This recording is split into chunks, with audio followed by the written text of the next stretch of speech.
Hello बच्चों, let's start the question. A radioactive nuclide can decay simultaneously by two different processes which have decay constant lambda 1 and lambda 2.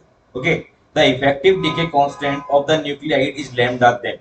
आपको lambda पूछा गया है और आपको बोला गया है कि एक पर्टिकुलर न्यूक्लियाई दो अलग अलग प्रोसेस से साथ में एक साथ डीके हो रहा है। तो मान लीजिए इसको कुछ समझते हैं कि मान लीजिए हमारे पास भी कंटेनर है, मैंने यहाँ पे एक इसका होल कर दिया और एक यहाँ पे होल कर दिया है। अब कुछ यहाँ से कुछ पर्टिकुलर सब्सटेंस बाहर निकल रहा है और यहाँ से कुछ पर्टिकुलर सब्सटेंस बाहर निकल रहा है। यहाँ से जो सब्सटेंस बाहर निकल रहा है उसका रेट ऑफ डीके कितना है, मान लीजिए d N one by d t है, और यहाँ से जो सब्सटेंस बाहर निकल रहा है उसका रेट ऑफ डीके कितना है, d N two by d t है। अब हमें पता है कि जब कोई रेडियो एक्टिव न्यूक्लिया जब डीके होता है तो उसकी जो इक्वेशन आती है डीके की, d N one by d t कितना होगा भैया, lambda one into N one.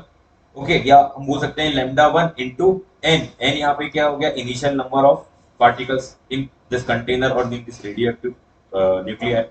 And similarly for this d N two d y by d t is equal to lambda two into N.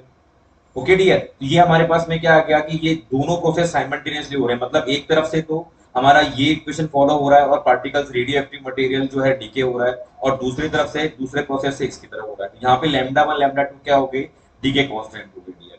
अब अगर मैं total निकालना चाहूँ कि total, अगर मान लीजिए मैं इसी कंटेनर की बात करूँ, टोटल कैसे निकालूंगा, दोनों को मैं ऐड करूंगा। ठीक है, तो सिमिलरली यहाँ पे भी क्या होगा, टोटल और we can say effective effective decay कितना होगा डियर, वो होगा d N one upon d t plus d N two upon d t. Now what is the value of lambda d N one by d t, so lambda one n plus, and what is the value of d N two by d t, lambda two n. So what will we have, lambda 1 plus lambda 2 into n. Okay, so here the resultant or effective decay constant is basically lambda 1 plus lambda 2.